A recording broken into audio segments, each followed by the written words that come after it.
الحمد لله رب العالمين والصلاة والسلام على خاتم النبيين أما بعد فأعوذ بالله من الشيطان الرجيم بسم الله الرحمن الرحيم وإذ قال موسى لقومه إن الله يأمركم أن تذبحوا بقرة قالوا أتتخذنا هزوا قال أعوذ بالله أن أكون من الجاهلين صدق الله العظيم وصدق رسوله النبي الكريم الأمين الصلاة والسلام عليك يا نبي الله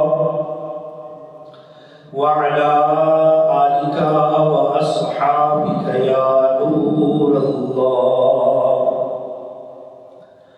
اربعین عطار اور قسط نمبر 2 ہے، صفحہ نمبر 10، حدیث نمبر بھی 10 ہے. ما من عبد يصلي علي صلاة إلا عرج بها ملك حتى يجيء بها وجه الرحمن عز وجل فيقول الله عز وجل اذهبوا بها إلى قبر عبدي تستغفر لقائه وتقر بها عينه. ترجمہ حدیث مبارکہ میں آقا کریم علیہ السلام نے فرمایا، جب کوئی بندہ مجھ پر درود شریف پڑھتا ہے تو فرشتے اس کا درود شریف کو لے کر اوپر جاتے ہیں اور اللہ پاک کی بارگاہ میں پیش کر دیتے ہیں، پہنچاتے ہیں. تو اللہ پاک فرماتا ہے اس درود کو میرے بندے کی قبر پہ لے جاؤ.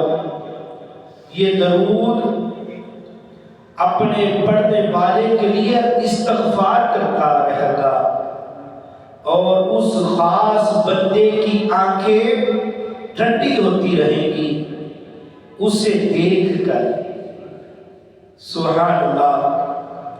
دست بستہ سب فرشتے پڑھتے ہیں ان پر درود، دست بستہ سب فرشتے پڑھتے ہیں ان پر درود.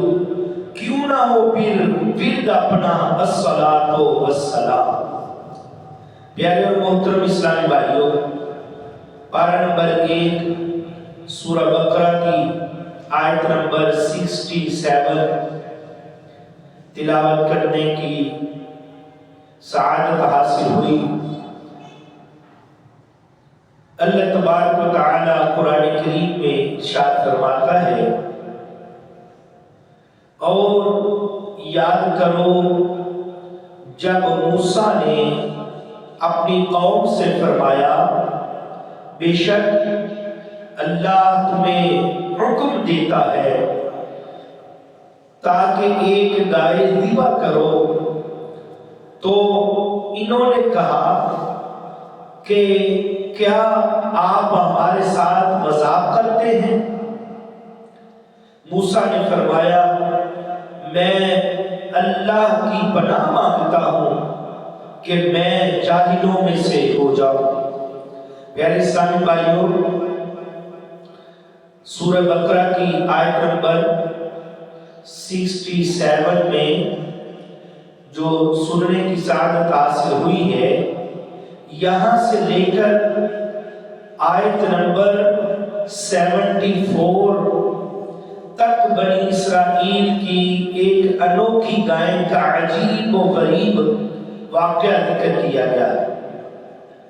یہ وہ واقعہ ہے جس کی نسبت سے، جس کی وجہ سے اس سورہ مبارک کا نام سورہ بقرہ رکھا گیا، یعنی گائے کے واقعے والی سورت، اس کا نام اس لیے رکھا گیا۔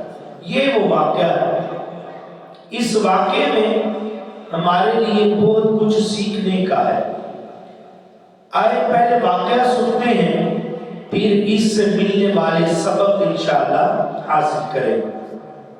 واقعہ کچھ یوں ہوا کہ بنی اسرائیل میں ایک شخص تھا، وہ بہت مالدار تھا، اس کی اپنی تو کوئی اولاد نہیں تھی، بھتیجے تھے، وہی اس کی دولت کے وارث تھے۔ ایک بھتیجے نے وراثت کی لالچ میں اپنے چاچا کو قتل کر دیا، لاش کو دوسرے محلے میں جا کر پھینک آئے۔ اب یہ قاتل بھی خود تھا اور مدعی بھی خود بن گیا اور دعویٰ کر دیا کہ میرا چاچا قتل ہو گیا ہے، لہذا قاتل کو پکڑا جائے اور مجھے انصاف دلایا جائے۔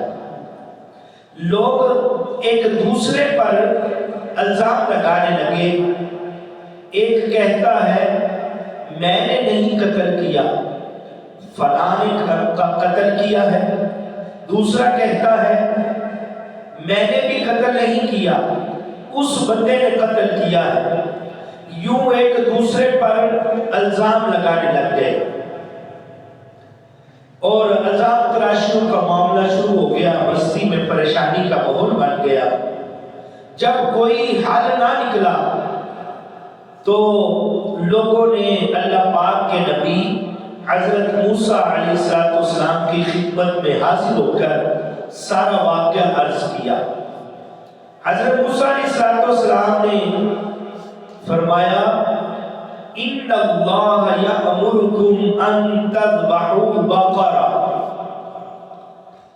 بے شک اللہ تمہیں حکم دیتا ہے کہ ایک گائے ذبح کرو۔ معاملہ تو قتل کا تھا، بات تو قتل کی تھی، اور بڑی حیرانی کی بات ہوئی کہ ڈھونڈنا تو قاتل کو تھا، حکم ہو گیا کہ گائے ذبح کرو۔ بلا قاتل کی لاش کے ساتھ گائے کا کیا تعلق ہے؟ یہ معاملہ بڑا عجیب ہے۔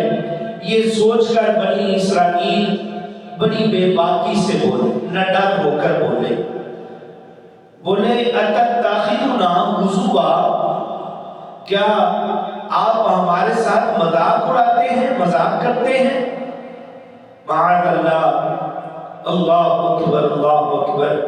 کیا انبیاء کرام علیہ السلام کے ساتھ ایسے لہجے میں بات کرنی چاہیے؟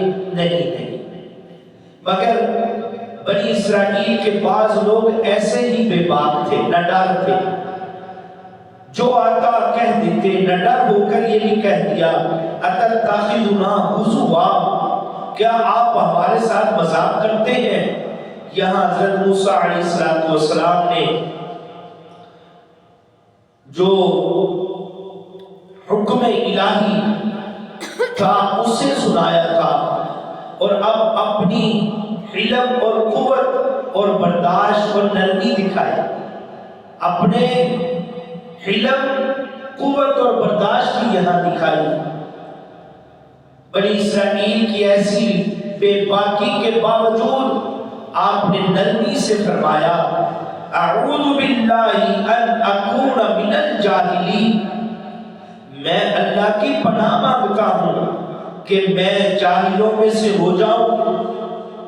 یعنی مذاق مسخری کرنا تو جاہلوں کا کام ہے، میں کوئی جاہل تو نہیں کہ میں مذاق کروں گا، میں تو خدائی حکم پہنچاتا ہوں، اس حکم کو سنو اور عمل کرو، میں نے تو رب کا حکم پہنچایا ہے۔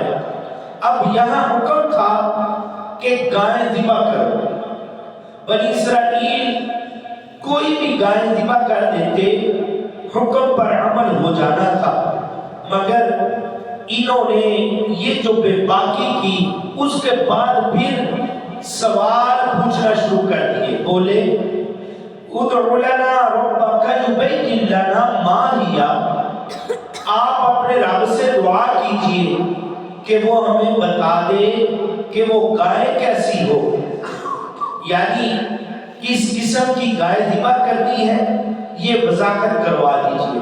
پھر ارشاد ہوا انہا بقرۃ لا فارض ولا بکر عوان بین ذالک، فرمایا گیا وہ ایک ایسی گائے ہے جو نہ بوڑھی ہے اور نہ بالکل کم عمر ہے، بلکہ ان دونوں کے درمیان میں ہے، نہ بوڑھی ہو نہ چھوٹی ہو۔ اب بنی اسرائیل نے پھر پوچھ لیا، کہنے لگے ما لونہا، اس گائے کا رنگ کیسا ہو، یعنی اللہ پاک کی خدمت میں عرض کیجئے کہ گائے کا رنگ بتا دیں وہ کس رنگ کی ہونی چاہیے۔ پھر حکم ہو گیا انہا بقرۃ صفراء فاقع لونہا تسر الناظرین، وہ پیلے رنگ کی گائے ہے جس کا رنگ بہت گہرا ہے اور وہ گائے دیکھنے والوں کو خوشی دیتی ہے۔ اب یہاں متعلقہ دو باتیں ارشاد ہوئی، ایک گہرے پیلے رنگ کی گائے ہو، دوسرا ایسا پیارا رنگ ہو کہ دیکھنے والوں کو خوشی ہو، ان کے دل کو خوش کر دے۔ یہ سن کر بنی اسرائیل نے تیسرا سوال پھر پوچھ لیا، کہنے لگے ادعو لنا ربک یبین لنا ما ہی ان البقرۃ تشابہ علینا، آپ اپنے رب سے دعا کیجئے کہ ہمارے لیے واضح طور پر بیان کر دے کہ وہ گائے کیسی ہے، کیونکہ بے شک گائے ہم پر مشتبہ ہو گئی ہے، یعنی یہ تو معلوم ہو گیا کہ وہ گائے کس قسم کی ہوگی، اس کے مزید اوصاف بھی بیان کر دیے جائیں تاکہ ہم ایسی اچھی طرح ڈھونڈ کر پہچان کر وہ گائے لے آئیں۔ اس سوال کے ساتھ بنی اسرائیل نے ایک اچھا کام کر دیا، کیا کیا؟ وہ بولے وَإِنَّا إِن شَاءَ اللَّهُ لَمُهْتَدُونَ، اگر اللہ نے چاہا گائے تو یقیناً ہم راہ پہ لے آئیں گے۔ یہ جب انشاءاللہ کہہ دیا نا کہ اور اگر اللہ چاہے گا تو یقیناً ہم راہ پا لیں گے، یعنی اسے ڈھونڈ لیں گے، یعنی اس سوال کے ساتھ انہوں نے انشاءاللہ کہا۔ اب کی بار گائے کے مکمل اوصاف کھول کر بتا دیے گئے۔ ارشاد ہوا انہا بقرۃ لا ذلول تثیر الارض ولا تسقی الحرث مسلمۃ لا شیء فیہا، وہ ایک ایسی گائے ہے جس سے یہ خدمت نہیں لی جاتی کہ وہ زمین میں ہل چلائے اور نہ وہ کھیتی کو پانی دیتی ہے، بالکل بے عیب ہے، اس میں کوئی داغ نہیں۔ اب یہ نشانیاں پوری بتا دی گئی، اب ان کی تسلی ہو گئی، کہنے لگے الآن جئت بالحق، اب آپ بالکل صحیح بات لائے ہیں۔ اب کہنے لگے کہ آپ بالکل صحیح بات لے آئے ہیں، ہماری تسلی ہو گئی ہے۔ گائے کی قسم، اس کا رنگ اور تمام اوصاف وغیرہ تفصیل سے معلوم ہو گئے۔ چنانچہ بنی اسرائیل ایسی گائے کی تلاش میں نکل پڑے۔ ادھر تو یہ واقعہ ہوا بنی اسرائیل کے ساتھ، دوسری طرف یوں ہوا کہ ایک شخص تھا، اس کے پاس ایک ہی بچیا تھی، یعنی ننھی عمر کی ایک گائے، چھوٹی عمر کی تھی، ایک ہی بیٹا تھا اور ایک ہی گائے کا وہ بچیا تھی، چھوٹی بچہ جو تھا۔ اس نے کیا کیا کہ بچیا کو لے کر جنگل میں چلا گیا، اسے وہیں چھوڑا اور اللہ پاک کی بارگاہ میں عرض کی، دعا کی، اے اللہ پاک میں اس بچیا کو تیری امانت میں دیتا ہوں، تیرے سپرد کرتا ہوں، جب میرا بیٹا بڑا ہو جائے تو یہ بچیا اسے عطا کر دی جائے۔ اللہ کی سپرد جنگل میں جا کے وہ بچیا گائے کا بچہ چھوڑ آیا، اللہ کی امانت کر دیا۔ اس کے بعد اس نیک شخص کا انتقال ہو گیا، گائے کو چھوڑ آیا، بیٹا بھی ایک ہی تھا، اب خود اس کا انتقال ہو گیا، فوت ہو گیا۔ انتقال ہوا اور اس کا بیٹا جوان ہوا تو ماں نے بتایا کہ بیٹا تمہارے ابو نے یوں کر کے ایک بچیا کا بچہ جو تھا، ایک بچیا تھی جو وہ جنگل میں چھوڑ کر آیا تھا، جاؤ اسے تلاش کر کے لے آؤ۔ یہ نوجوان جنگل میں جاتا ہے، جنگل میں پہنچا، اللہ کریم کی بارگاہ میں عرض کی، اے مالک کریم میرے والد ایک بچیا تیری امانت میں چھوڑ کر گئے تھے، وہ مجھے عطا کر دی جائے۔ چنانچہ وہ بچیا جو اب بڑی ہو کر پوری گائے بن چکی تھی، وہ اس جنگل سے اس کو مل گئی، اس کو ملی۔ اب وہ چنانچہ بچیا جو گائے بن چکی تھی وہ لے کر گھر آیا، والدہ نے کہا بیٹا اسے بازار میں فروخت کر کے آؤ اور قیمت صرف 3 سکے مانگنا، قیمت صرف مانگنا، 3 سکے لگانا، اور سودا طے کرنے سے پہلے جب بات مکمل ہونے لگے تو مجھ سے پوچھ لینا۔ بٹ بچہ بڑا فرمانبردار تھا، وہ 3 سکے اس نے لگائے، اور جب نوجوان بڑا نیک تھا، والدہ کا فرمانبردار تھا، بازار گیا، بولی لگائی گئی، ایک شخص خریدنے کے لیے آیا، پوچھا کتنے کی ہے؟ کہا 3 سکوں کی ہے، 3 سکوں کی یہ گائے دوں گا۔ خریدار بولا میں تمہیں 6 سکے دوں گا، لیکن میری ایک شرط ہے، اپنی ماں سے پوچھے بغیر مجھے بیچ دے۔ بچہ بڑا فرمانبردار تھا، نوجوان بولا ایسا نہیں ہو سکتا، میں اپنی ماں سے پوچھ کر سودا پکا کروں گا۔ یہ کہہ کر گھر گیا، امی جان سے پوچھا، حکم ہوا ٹھیک ہے 6 سکوں میں اس کی قیمت لگا دو، لیکن بیٹا جب سودا پکا ہونے لگے نا تو مجھ سے پھر پوچھ لینا۔ اب وہ خریدار بولا ٹھیک ہے جی 6 سکے ہو گئے۔ نوجوان پھر بازار آ گیا، اب قیمت ہے 6 سکے، 3 تھے اب 6 ہو گئے۔ وہی گاہک دوبارہ آ گیا، کہا میں تمہیں 12 سکے دوں گا مگر شرط ایک ہے۔ کہا شرط کیا ہے؟ کہا ماں سے بغیر پوچھے مجھے بیچ دے۔ نوجوان پھر بولا، انکار کیا، کہا میں ماں سے پوچھے بغیر سودا پکا نہیں کروں گا۔ دیکھے 3 سکے پھر 6 سکے اب 12 سکے مل رہے، کہا میں سودا نہیں کروں گا۔ پھر ماں کے پاس پہنچا، ماں بڑی نیک اور عقل مند تھی، معاملہ سمجھ گئی، بولی بیٹا یہ خریدار کوئی انسان نہیں ہے، بلکہ مجھے لگتا ہے کہ انسانی شکل میں فرشتہ ہے، اب اس سے ملو تو کہنا کیا آپ مجھے گائے بیچنے کی اجازت دیتے ہیں؟ لڑکے نے ایسے ہی کیا۔ اب خریدار نے کہا میں واقعی ہی فرشتہ ہوں، میں رب کا بھیجا ہوا فرشتہ ہوں، تم ابھی گائے نہ بیچو، ان قریب بنی اسرائیل کے لوگ اس گائے کی ضرورت پر تمہارے پاس آئیں گے، تب بیچنا، اور اس گائے کی کان کے برابر بھر کر سونا مانگنا۔ مانگنا، تو وہ لڑکے نے یہ بات مان لی، کہا اب بھی نہ بیچ، ایک وقت آئے گا تیرے پاس بنی اسرائیل کے لوگ آئیں گے، ان کو کہنا یہ کہ ان کی اس گائے کی قیمت اتنی ہے کہ جتنی اس کی کھال ہے تم گوشت کرو تو کھال کے برابر بھر کے مجھے سونا دے دو۔ لڑکے نے بات مان لی۔ ادھر بنی اسرائیل تلاش کرتے کرتے اس کو ڈھونڈ ہی لیا، اس گائے والے کے پاس پہنچے، اس نے قیمت رکھ دی کہ اس گائے کی کھال بھر کر سونا مجھے دیا جائے۔ انہیں تو ضرورت تھی، چنانچہ منہ مانگی قیمت دی گئی، گائے خریدی، اسے ذبح کیا گیا۔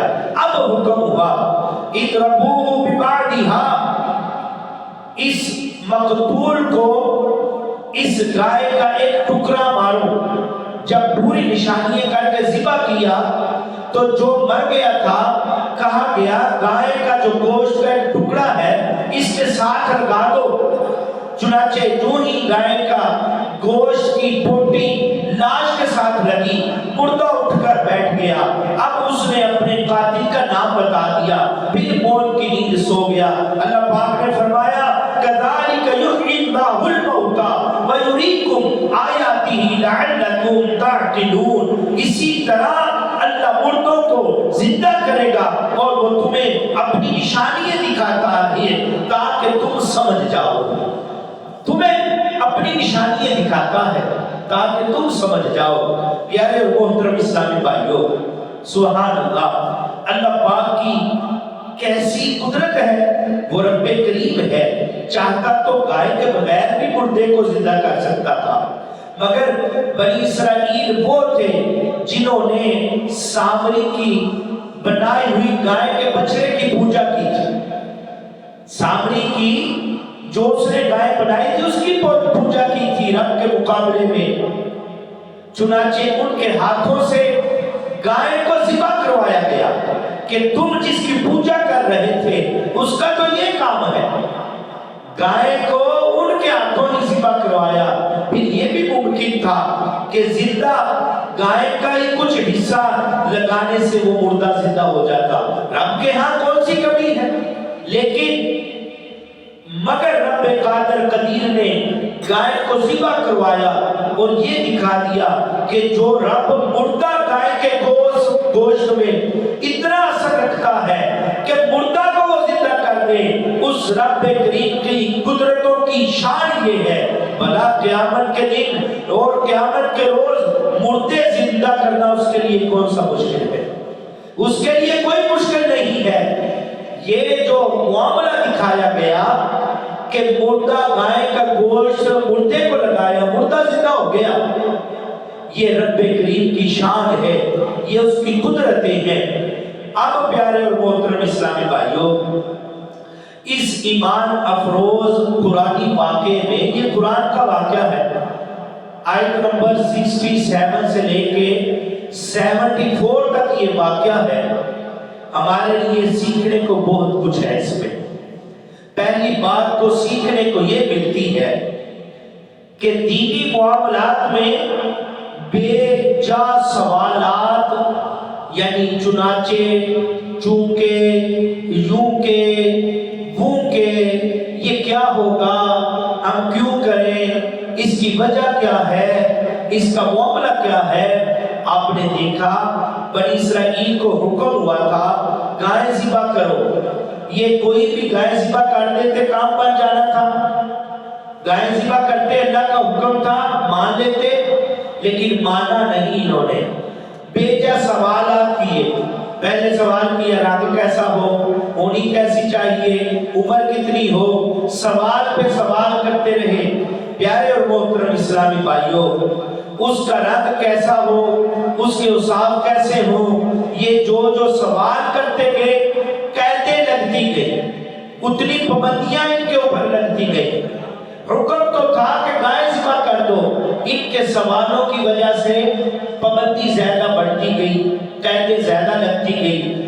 بے جا سوال سے بچنا چاہیے، دینی احکام کے آگے اپنے ذہن کے گھوڑے، اپنی زبان کو نہیں دراز کرنا چاہیے۔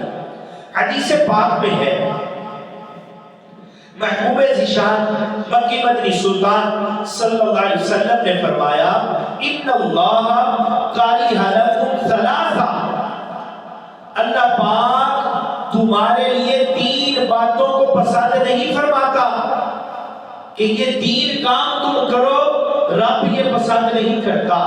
فرمایا قیل وقال، یعنی بے مقصد بحث و مباحثہ کرتے رہنا، بلا وجہ کی بحث اور مباحثہ کرتے رہنا۔ پھر فرمایا وَكَثْرَةُ السَّوَالِ، بے جا سوال کرتے رہنا، بلا وجہ کے سوالات کرتے رہنا۔ تیسرا فرمایا وَإِضَاعَةُ الْمَالِ، اور مال کو ضائع کرنا۔ رب تعالیٰ یہ 3 کام تم میں پسند نہیں کرتا کہ تم یہ کرتے رہو، کہ بلا وجہ کی بحث کرتے رہو، بغیر ضرورت کی بحث کرتے رہو۔ تیسرا فرمایا بے جا سوال کرنا، جس کا کوئی مقصد کوئی مطلب ہی نہیں، بس سوال پہ سوال کیے جانا۔ پھر فرمایا مال کو ضائع کرنا۔ یہ تینوں کام رب تعالیٰ تمہارے لیے پسند نہیں فرماتا، ان تینوں باتوں کو اللہ پسند نہیں فرماتا، لہذا بے جا سوالات مت کیجئے، جو حکم ہو گیا بس اس پر عمل کر دیجئے۔ آج کل ہمارے ہاں یہ ماحول بنتا جا رہا ہے، لوگ بے جا سوالات کرتے رہتے ہیں، نمازیں 5 ہی کیوں فرض ہیں جی، 6 کیوں نہیں ہوئی، رمضان ہی کے روزے کیوں فرض کیے گئے، زکوٰۃ 2.5% ہی کیوں رکھی گئی ہے، سود کو حرام کیوں کر دیا گیا ہے۔ ایک شخص نے مدنی چینل پر امیر اہل سنت دامت برکاتہ العالیہ سوال و جواب کا سلسلہ کرتے ہیں ہفتے والے دن، یعنی وہ ٹیلی فون کے ذریعے، میسج کے ذریعے کسی بھی طریقے سے سوال کرتے ہیں۔ اب سوال دیکھیے گا کہ ایک بندے نے کیسا پوچھا، اب پوچھنے والے کا سوال ذہن میں رکھیے گا، کہنے لگا جنت میں ہمیشگی کی زندگی ہی کیوں ہے؟ اس کا سوال تھا کہ حضور مجھے بتایا جائے کہ جنت کی زندگی جو ہے یہ ہمیشگی کی کیوں ہے؟ اب یہ پوچھنے کا سوال بنتا ہے، یہ کوئی بات ہے بھلا؟ ہاں، اسلامی احکام کی حکمت معلوم کرنے کے لیے، یعنی اس میں حکمت کیا ہے، اس کی وجہ اور اس کے اندر خوبیاں کیا ہے، یہ جاننا تو سمجھ میں آیا۔ اب کہنے کی بات ہے کہ بھائی مجھے بتایا جائے جنت میں بندہ ہمیشہ کیوں رہے گا، یہ کوئی سوال بنتا ہے؟ ہاں، اگر اس کی حکمت جاننی ہے پوچھنا بھی اچھا لگتا ہے۔ پیارے اور محترم اسلامی بھائیوں، احکام کی معلومات کرنا اچھی بات ہے کہ ہمارا ایمان پکا ہوگا، یہ ایک الگ بات ہے، اس میں حرج کوئی نہیں، مگر لوگ اعتراضات کے طریقے سے کرتے ہیں۔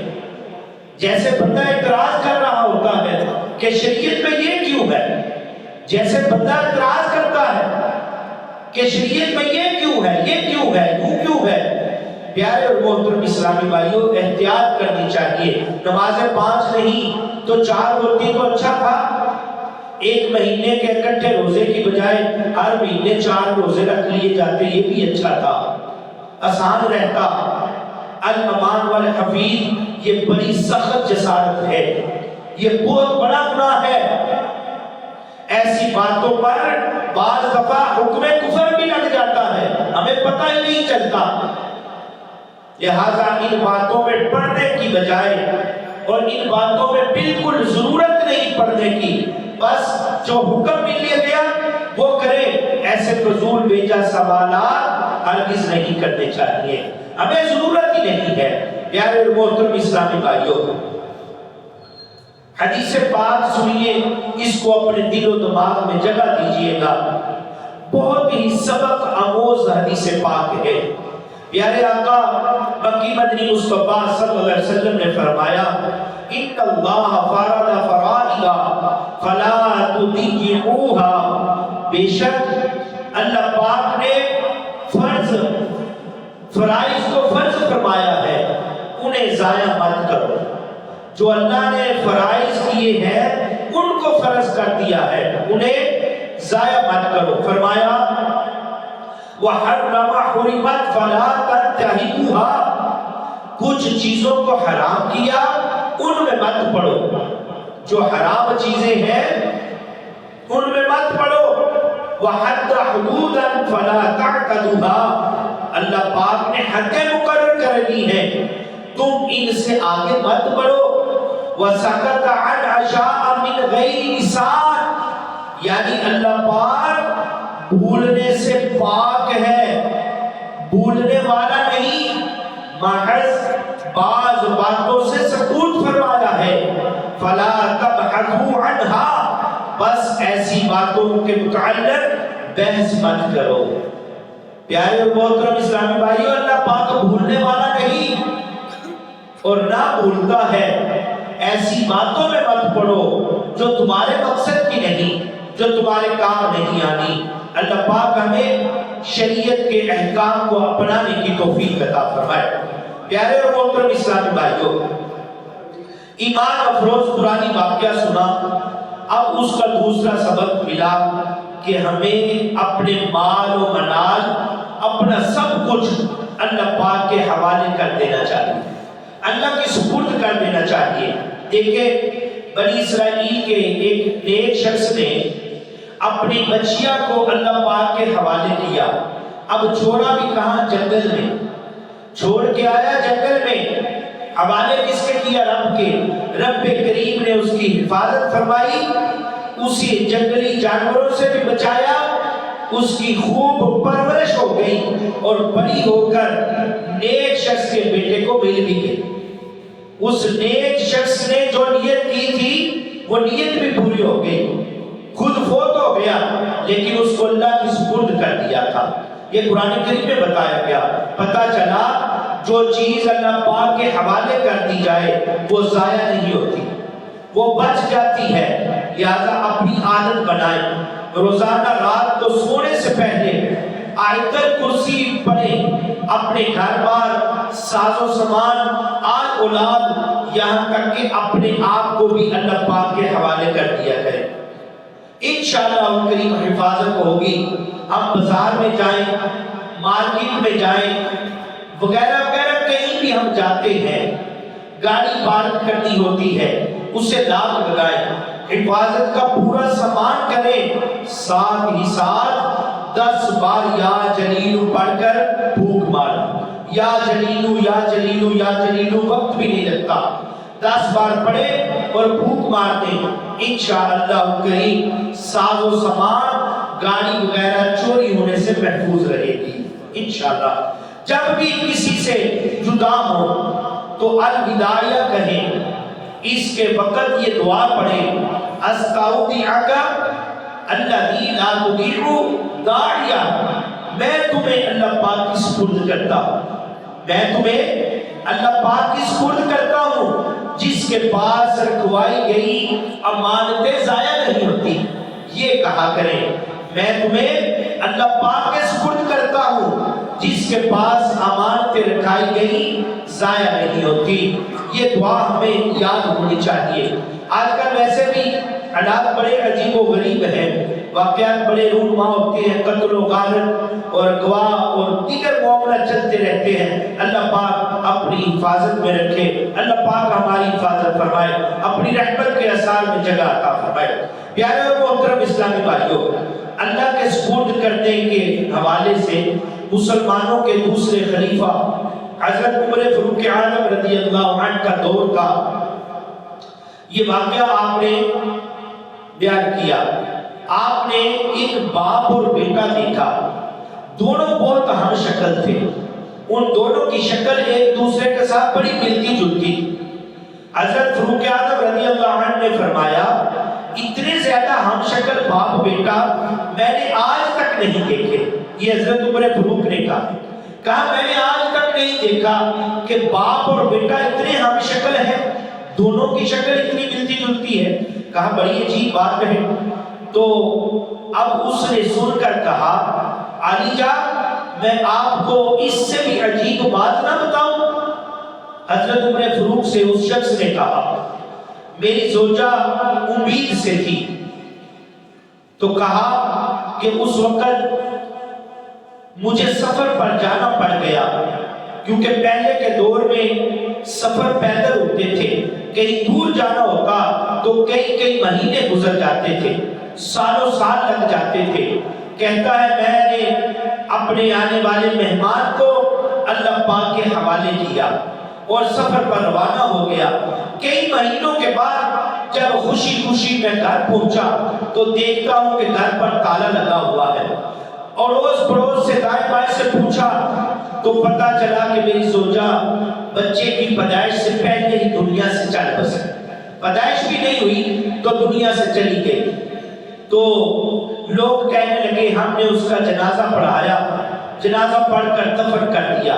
کہتا ہے میں بہت دکھی ہوا، قبر پر پہنچا، فاتحہ وغیرہ پڑھی، شام کو دل بہلانے کے لیے دوستوں کے ساتھ کہیں بیٹھا تھا تو اچانک دور سے اپنی زوجہ کی قبر والی جگہ سے مجھے شعلے اٹھتے دکھے، لائٹیں نظر آئی تو کہا میں بڑا حیران ہوا۔ میں قبر کے قریب گیا تو دیکھا قبر کھلی اور وہ جو لائٹیں روشنی دکھ رہی تھی وہ نوری روشنی دکھ رہی تھی۔ میرا بیٹا قبر کے اندر کھیل رہا تھا۔ غیب سے آواز آئی اے بندے اپنی امانت واپس لے لے، اگر تو اپنی بیوی بھی ہمارے سپرد کر دیتا تو اپنی بیوی کو بھی سلامت پا لیتا۔ کہتے ہیں میں آپ کو اتنی عجیب بات بتاؤں، یہ حضرت عمر فاروق اعظم رضی اللہ عنہ کو اس شخص نے بات بتائی کہ میں نے اپنے بیٹے کو اللہ کے سپرد کیا تھا۔ پیارے اسلامی بھائیوں، کیا شان ہے ہمارے رب رحمان کی۔ خیر ہمیں بھی چاہیے کہ جب کبھی کہیں جائیں اپنے سب کچھ اللہ پاک کے سپرد کر دینا چاہیے، اللہ پاک کے حوالے کر دینا چاہیے، اور انشاءاللہ کریم کی برکتیں بھی لینی چاہیے، انشاءاللہ کہنا بھی چاہیے۔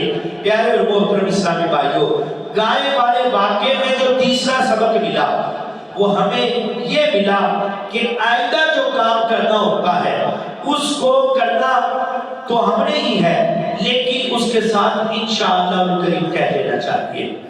اس کی برکت کیا ہوتی ہے کہ جب یہ بنی اسرائیل والے سوال پر سوال کیے جا رہے تھے تو انہوں نے جب یہ کہا نا وَإِنَّا إِن شَاءَ اللَّهُ لَمُهْتَدُونَ، اور اگر اللہ چاہے گا تو یقیناً ہم راہ پا لیں گے، یہ کہا تو اسی وقت مقصد پورا ہو گیا ان کا۔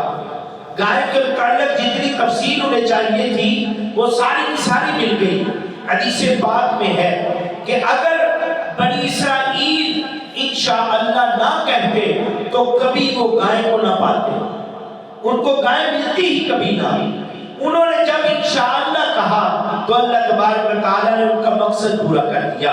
پیارے اور محترم اسلامی بھائیوں، اللہ پاک پارہ نمبر 15 سورہ کاف آیت نمبر 23 اور 24 میں اللہ پاک ارشاد فرماتا ہے اور ہرگز کسی چیز کے متعلق نہ کہنا کہ میں کل یہ کرنے والا ہوں مگر یہ کہ اللہ چاہے، مگر یہ کہ اللہ چاہے۔ کہا یہ نہ کہنا کہ کل یہ کام میں کروں گا، کہنا اگر اللہ نے چاہا تو میں یہ کام کروں گا۔ یہ قرآن کریم میں ہمیں سبق ملا ہے۔ اس کا معنی یہ ہے اگر اللہ پاک نے چاہا ہم جب بھی کوئی ارادہ کریں، مثلا میں 5 منٹ بعد یہ کام کروں گا، 10 منٹ بعد کروں گا، شام کو کروں گا، کل کروں گا، میں سال کے بعد کروں گا، 2 سال کے بعد کروں گا، اس کا ارادہ جب بھی کریں کہ یہ کام کرنا ہے ساتھ ہی کہہ لیں انشاءاللہ الکریم، یہ بھی لازمی کہا کریں۔ اگر بالفرض انشاءاللہ کہنا بھول گئے، اب نیت تو کر دی فلاں کام کرنا ہے 1 سال کے بعد، 5 مہینے کے بعد، کچھ دنوں کے بعد، تو اللہ پاک فرماتا ہے وَاذْكُرْ رَبَّكَ إِذَا نَسِيتَ، اور جب تم بھول جاؤ تو اپنے رب کو یاد کر دو۔ جب تم بھول جاؤ تو اپنے رب کو یاد کر دو۔ یعنی اگر انشاءاللہ کہنا بھول گئے تھے تو جب یاد آ جائے اسی وقت کہہ لیا جائے۔ حضرت عبداللہ بن عباس رضی اللہ عنہما فرماتے ہیں اگر سال کے بعد بھی یاد آئے کہ ایک سال پہلے میں نے فلاں ارادہ کیا تھا، اس پر میں نے انشاءاللہ نہیں کہا تھا، اب ایک سال بعد یاد آیا، اب اس کو چاہیے کہ کہے انشاءاللہ الکریم۔ اب کہنے پیارے اور محترم اسلامی بھائیوں اسی وقت انشاءاللہ کہہ لینا چاہیے۔ انشاءاللہ کہنے کے بہت سارے فائدے، بہت ساری برکتیں ہیں، کچھ ہم بھی سنتے ہیں، اس کو ہمیں بھی چاہیے کہ اس سنت مصطفیٰ پر عمل کریں، یہ سنت مصطفیٰ ہے۔ انشاءاللہ الکریم کہنا، انشاءاللہ عز و جل کہنا، یہ سنت مصطفیٰ ہے۔ سب سے پہلی بات کہنے کی عادت بنانی چاہیے۔ انشاءاللہ کہنے کی بہت برکتیں ہیں۔ انشاءاللہ کہنے میں عقیدے کی اصلاح ہوتی ہے، انشاءاللہ کہنے میں عمل کی اصلاح ہوتی ہے۔ انشاءاللہ کہنے والا ہے کہ یہ اقرار کرتا ہے کہ میں بندہ ہوں اور بندہ اپنے مالک کی مرضی کے تابع ہوتا ہے۔ انشاءاللہ کہنے والا اس بات کا اقرار کرتا ہے کہ میں کچھ نہیں، میری مرضی کچھ نہیں، جو کچھ ہے صرف اور صرف میرا مالک ہے۔ میرے پیارے اللہ پاک کی مرضی کے بغیر پتہ بھی نہیں مل سکتا۔ انشاءاللہ کہنے والے کو توحید کے تقاضوں پر عمل کرتا ہے۔ انشاءاللہ کہنے میں خود پسندی کی کاٹ ہو جاتی ہے، اپنی مرضی کی کاٹ ہو جاتی ہے۔ انشاءاللہ کہنے میں غرور اور تکبر کی بھی کاٹ ہو جاتی ہے۔ انشاءاللہ کہنے میں اپنی مرضی کو اللہ پاک کی مرضی کے سپرد کر دیا جاتا ہے، اور جو بندہ اپنی مرضی فنا کر دے، خود کو اللہ پاک کی مرضی کے سپرد کر دے، وہ کامیابی کے بلند ترین مقام پر پہنچ جاتا ہے۔ جس نے اپنے آپ کو رب تعالیٰ کی بارگاہ میں پیش کر دیا، اس کے سپرد کر دیا، تو اللہ تبارک و تعالیٰ اس کے لیے کافی ہو جاتا ہے۔ پیارے اور محترم اسلامی بھائیوں، مشہور مفسر قرآن حکیم الامت مفتی احمد یار خانیمی رحمۃ اللہ تعالی علیہ فرماتے ہیں ہر امید پر انشاءاللہ کہنا ضروری ہے۔ ہر امید پر جو بھی ہم آس اور امید لگائیں، جو بھی نیت بنائیں، اس پر انشاءاللہ کہنا بہت ضروری ہے۔ اور انشاءاللہ کہنے میں عقیدہ اور عمل کی اصلاح ہو جاتی ہے۔ اس سے معلوم ہوتا ہے کہ انشاءاللہ کہنے والا اپنی طاقت پر بھروسہ نہیں رکھتا، بلکہ وہ رب کریم پر بھروسہ کرتا ہے، وہ اپنے رب پر بھروسہ کرتا ہے۔ پیارے اور محترم اسلامی بھائیوں، ہاں خیال ضرور رکھیے گا کہ جائز اور بہتر باتوں پر انشاءاللہ کہنا چاہیے۔ جو اچھے جائز اور بہتر کام ہیں ان پر انشاءاللہ کہنا چاہیے۔ حرام چیزوں پر، بلاؤں پر، آفتوں پر انشاءاللہ نہیں کہا جائے گا۔ مثلا کہ یہ کہو کہ انشاءاللہ میں نماز پڑھوں گا، یا نہ یہ کہا جائے کہ انشاءاللہ میں نماز نہیں پڑھوں گا، انشاءاللہ میں نے آئندہ نماز نہیں پڑھنی، انشاءاللہ میں آئندہ چوری کروں گا۔ یہ نہیں کہنا کہ انشاءاللہ فلاں دوست کے ساتھ فلاں کام کرنا ہے، یعنی کوئی بھی جو کام ہے برا اس کے اوپر انشاءاللہ نہیں کہنا۔ انشاءاللہ ایسی باتوں پر بھی نہیں کہنا کہ انشاءاللہ لگتا ہے یہ تو بڑا بیمار مرنے والا ہے، یہ انشاءاللہ نہیں کہنا۔ وہاں بندہ ویسے کہہ لے یار آثار یہ نظر آ رہے ہیں، اللہ پاک رحم فرمائے اسے شفا دے دے، اس پر بھی انشاءاللہ نہیں کہنا۔ آج یہ بھی نہیں کہنا کہ لگ رہا ہے آج میں طوفانی نہری شری چلی ہے، انشاءاللہ آج شام تک بڑا طوفان آنا ہے، اس پر بھی انشاءاللہ نہیں کہنا۔ اچھے اور ہر ایک جائز کام پر انشاءاللہ ضرور کہنا ہے۔ پیارے اور محترم اسلامی بھائیوں، دائیں والے واقعے سے جو ہمیں 5واں سبق ملا، وہ سبق یہ ہے کہ وہ جو نوجوان تھا، جو لڑکا تھا، وہ اپنے ماں باپ کا بڑا حکم ماننے والا تھا، بڑا فرما بردار تھا، اپنے ماں باپ کی اتنی بات مانتا تھا۔ وہ نوجوان جس کے لیے یہ گائے تھی، اسے اپنی ماں کا حکم ماننا اتنا تابع تھا کہ نفع پہ نفع ہو رہا تھا، لیکن نفع نہیں لیتا تھا، اپنی ماں کے حکم کو مانتا تھا، اپنی ماں کی بات کو آگے رکھتا تھا۔ اب اسے جب وہ بازار گیا، اس کی ماں نے کہا کہ 3 سکوں کی یہ گائے بیچ کے آؤ۔ اس کو مل رہے تھے 6 سکے، لیکن ماں نے شرط رکھی تھی کہ گائے بیچنے سے پہلے جب سودا پکا کرنے لگو تو میرے ساتھ آ کے اجازت لے لینا۔ اس کو 6 سکے ملے نوجوان کو۔ اس نے کہا نہیں میں پہلے اپنی ماں سے پوچھوں گا۔ اب اس کو 12 سکے ملے، کہنے لگا نہیں 12 سکے کی بھی نہیں بیچوں گا جب تک میں اپنی ماں سے اجازت نہ لے لوں۔ پیارے اور محترم اسلامی بھائیوں، اب 3 سکے، 6 سکے، 12 سکے قیمت لگی، لیکن اس نے اپنی ماں کا حکم مانا تو اس کو ملا کیا؟ اس کی ماں کا حکم ماننے کی وجہ سے گائے کی کھال کے برابر اس کو سونا مل گیا۔ یہ ہے ماں باپ کی فرما برداری کا انعام۔ جب اس نے ماں کی بار بار بات مانی، بندہ کہتا ہے میں تو بازار آیا ہوں، گھر کا ہی فائدہ کر رہا ہوں، لیکن اس کی ماں کہتی تھی جب سودا پکا کرنے لگو تو مجھ سے پوچھ لینا۔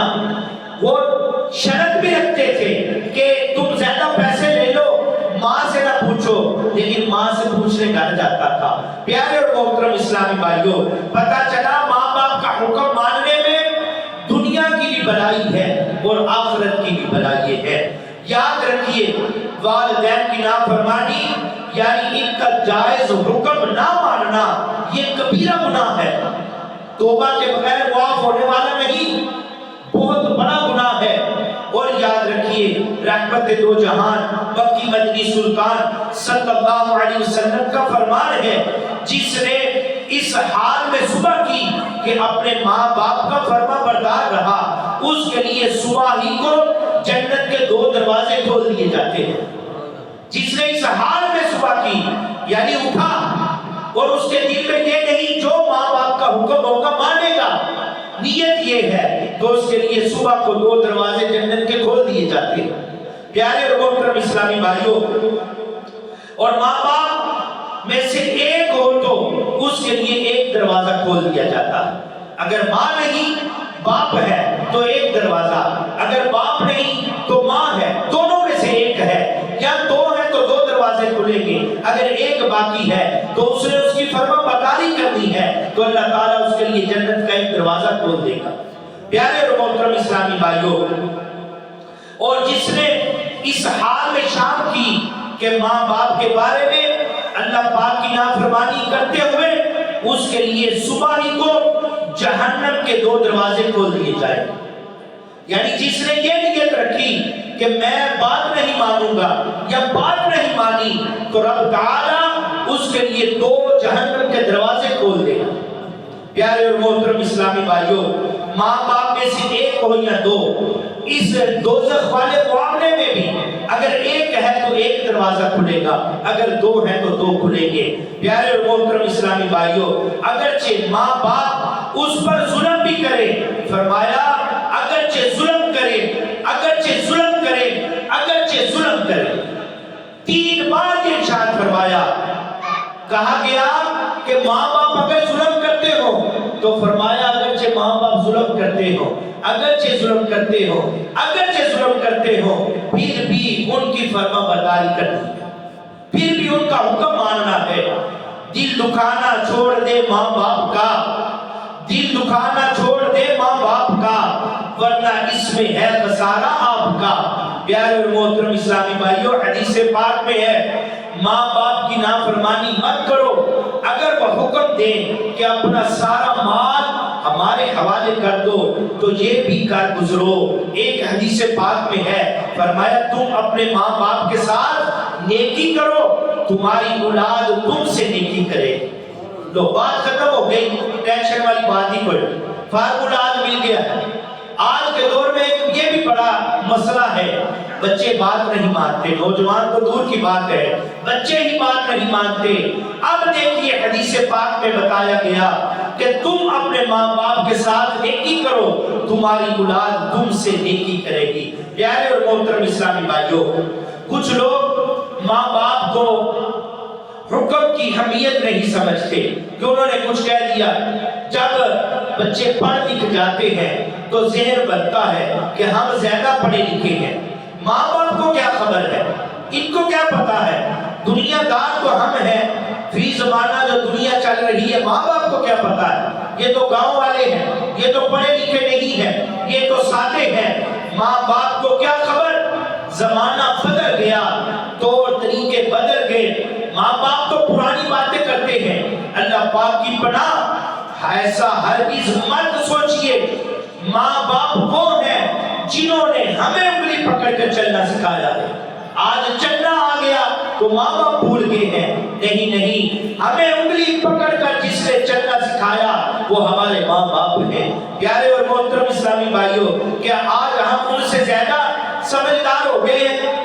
ہرگز نہیں۔ ماں باپ کا جائز حکم ماننا یہ ہم پر لازم ہے، ہم پر بہت یہ ضروری ہے۔ بنی اسرائیل کا ایک شخص تھا، اللہ پاک نے اسے بہت اچھی آواز عطا کی تھی۔ جب وہ قرآن شریف کی تلاوت کرتا تو لوگوں کے ہجوم کٹھے ہو جاتے، ایک عجیب سا ماحول بن جاتا، لیکن وہ شراب پیتا تھا۔ ماں سمجھایا کرتی تھی کہ بیٹا شراب نہ پی، یہ گناہ ہے، مگر اللہ پاک کو یہ تمہیں پسند نہیں کرتا کہ تم توریت کی تلاوت کرتا ہے اور شراب پیتا ہے۔ لوگ دور دور سے اس کی تلاوت سننے کے لیے آتے تھے۔ اس نے بڑی خوبصورت انداز میں تلاوت کیا کرتا تھا، لوگوں کو بڑا سرور آتا تھا۔ یہاں سے اب جب ایک بہت بڑا مجمع لگا تو اس نے تلاوت کی، تلاوت کر کے گھر پہنچا، گھر جا کے اس نے شراب پینا شروع کر دی۔ جب شراب پینے لگا تو ماں سمجھانے کے لیے آئی، کہا بیٹا یہ مت پی، گناہ ہوتا ہے۔ اب یہ شراب کے نشے میں تھا، اس نے ماں کو تھپڑ مار دیا، ماں کو تھپڑ مارا اور بیچاری گری، آنکھوں میں کوئی چیز لگی اور اس کی دونوں آنکھوں کی روشنی چلی، اندھی ہو گئی۔ اب اسے بہت دکھ ہوا، دل بھی دکھ گیا۔ یہ گھر سے نکلا اور جنگلوں کی طرف چلا گیا۔ کافی عرصے کے بعد اللہ پاک کی عبادت کرتا رہا، شراب بھی چھوڑ دی، اپنے سارے گناہوں سے توبہ بھی کر دی، ماں باپ کی نافرمانی سے بھی توبہ کر دی۔ ایک عرصے تک عبادت کرتا رہا اور ایک مرتبہ غیب سے آواز آئی، اے بندے جب تک وہ اپنی ماں کو راضی نہیں کرے گا تیری عبادت نہیں قبول ہوگی، تیری عبادت ہی نہیں قبول ہوگی۔ اب وہ گھر آیا، ماں سے معافی مانگی مگر ماں نے معاف نہ کیا۔ اس نے جذبے میں آ کر اپنا ہاتھ کاٹ کر پھینک دیا، جس سے ماں کو تھپڑ مارا تھا۔ ماں نے اب وہ بھی اس کو معاف نہ کیا، ابھی بھی معاف نہ کیا۔ اب اس نے لکڑیاں جمع کرنا شروع کر دی۔ اب لکڑیوں کو جمع کیا، ان کے اندر بیٹھ گیا اور کہا ماں اگر تو نے معاف نہ کیا تو میں خود کو آگ لگا لوں گا۔ اب ماں کو رحم آ گیا۔ ادھر ماں نے کہا بیٹا میں نے تجھے معاف کیا۔ ساتھ ہی ایک فرشتہ انسانی شکل میں آیا، اس کا کٹا ہوا ہاتھ جوڑ دیا، ماں کی دونوں آنکھوں کی روشنی واپس آ گئی۔ پیارے اور محترم اسلامی بھائیوں، ہمیں غور کرنا ہوگا، ماں باپ کی بات ماننے میں بھلائی ہے، ان کی خدمت میں سعادت ہے اور دو جہاں کی بلندی بھی ہے، اور ان کی نافرمانی کرنے میں، حکم نہ ماننے میں، بے ادبی کرنے میں ذلت ہی ذلت ہے۔ یہاں بھی ذلت ہے، آخرت میں بھی ذلت ہوگی۔ ان کی خدمت کرنے کی اللہ تبارک و تعالی ہمیں توفیق عطا فرمائے۔ پیارے اور محترم اسلامی بھائیوں، ایک بات کی وضاحت کر دوں، ماں باپ اگر کسی ناجائز کام کا حکم دیں، مثلا فرض نماز چھوڑنے کا کہیں، فرض روزے رکھنے سے منع کریں، داڑھی مڑوانے کا حکم دیں، اور اس طرح کے کوئی بھی کاموں کے لیے ہمیں کہیں، تو حدیث پاک میں ہے لا طاعت فی معصیۃ اللہ، اللہ پاک کی نافرمانی کسی کی اطاعت نہیں کی جائے گی، کسی کی بھی بات نہیں مانی جائے گی جب اللہ کی نافرمانی کی بات آئے گی۔ اللہ کی نافرمانی میں کسی کا بھی حکم اطاعت نہیں کرنی، جائز کاموں کا ہمیں بتایا جا رہا ہے، اور عمومی طور پہ ماں باپ ایسا کہتے ہی نہیں، ایسا کوئی ہوتا ہی نہیں کہ جو فرض اور رب تعالیٰ کی نافرمانی کا کہے، روکے۔ اب ہمارا یہاں کیا ہوتا ہے، ماں باپ اگر خدا نخواستہ منع کر بھی دیں تو لوگ ان سے جھگڑنے لگتے ہیں۔ ماں باپ نے منع کیا بیٹا داڑھی نہ رکھ، تو لوگ کیا کرتے ہیں، جھگڑا کرنا شروع کر دیتے ہیں، اور کیا کرتے ہیں، ان کی باتوں کو باہر آ کر بتانا شروع کر دیتے ہیں، لوگوں میں عیب کے طور پہ باتیں کرتے ہیں۔ میں تو بھائی چنگی بڑی رکھی سی، گھر والے نہیں رکھنے دے، ماں صاحبہ نہیں رکھنے دیتی، والد ہی نہیں رکھنے دیتا، میں نے اتار دی ہے، میں تو اچھے بھلے روزے رکھتا تھا، باپ نے کہا نہ روزے نہ رکھ، کم تے جانا ضروری ہے۔ یہ باتیں باہر آ کر بتاتے ہیں اور جھگڑا کرتے ہیں۔ یاد رکھیے ان باتوں کو بھی چھپا کے رکھنا ہے، اور ماں باپ کے ساتھ جھگڑا بھی نہیں کرنا۔ ہاں ان کی یہ بات نہیں ماننی، ان کی بات نہیں ماننی، نہ تو ان کے ساتھ جھگڑا کرنا ہے، نہ ہی لوگوں میں آ کے اپنے ماں باپ کی برائی کرنی ہے، نہ ہی کسی پیر صاحب، قاری صاحب، امام صاحب کو یہ نہیں بتانا کہ میرا باپ تو یوں کہتا ہے، نہ یہ عیب ان کا، یہ بات ان کی باہر نہیں بیان کرنی، نہ ان سے جھگڑا کرنا ہے، ہاں بس ان کی ماننی ہے۔ اللہ تبارک و تعالیٰ قرآن کریم میں فرماتا ہے فَلَا تُطِعْهُمَا وَصَاحِبْهُمَا فِي الدُّنْيَا مَعْرُوفًا، تو ان کا گناہ نہ مان اور دنیا میں اچھی طرح ان کے ساتھ دے۔ یعنی اگر ماں باپ گناہ کا حکم دے تو ان کی بات نہ مان، مگر اس صورت میں بھی ان کے ساتھ بھلائی ہی کرنی ہے، اچھے طریقے سے ہی پیش آنا ہے، ان سے لڑنا نہیں، جھگڑنا نہیں، تنگ نہیں کرنا، ان سے ناراضگی نہیں کرنی، بول چال بند نہیں کرنا، بھلائی ہی سے پیش آنا ہے، ان کا ادب کرنا ہے۔ حضرت مجاہد رحمت اللہ علیہ فرماتے ہیں والدین اگر مارے تو ان کا ہاتھ روکنے کی بھی اجازت نہیں ہے۔ جو ماں باپ کو تیز نظروں سے، ترچھی نظروں سے، ٹیڑھی نظروں سے دیکھے ان سے نیک سلوک کرنے والا نہیں ہے۔ وہ اپنے ماں باپ سے جو ٹیڑھی نظروں سے دیکھے، غصے سے دیکھے، وہ بھی اپنے ماں باپ میں اچھا سلوک کرنے والا نہیں ثابت ہوگا، اس کو بھی عذاب ملے گا۔ اللہ پاک ہمیں ماں باپ کی فرما برداری کرنے کی توفیق عطا فرمائے، اللہ پاک ہمیں قرآن کریم پڑھنے کی، سمجھنے کی توفیق عطا فرمائے۔ وَمَا عَلَيْنَا إِلَّا الْبَلَاغُ۔